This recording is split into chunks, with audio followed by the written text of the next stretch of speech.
removing of jumper from antenna. First, rotate anti-clockwise on the boot and push towards the cable side. Remove the boot properly.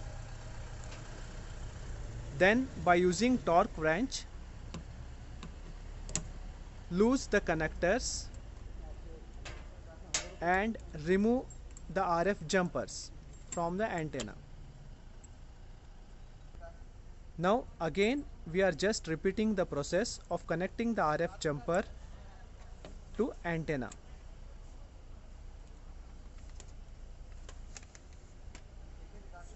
Please make a note, there should not be any sharp edges on the connector as well as antenna flange during boot insertion.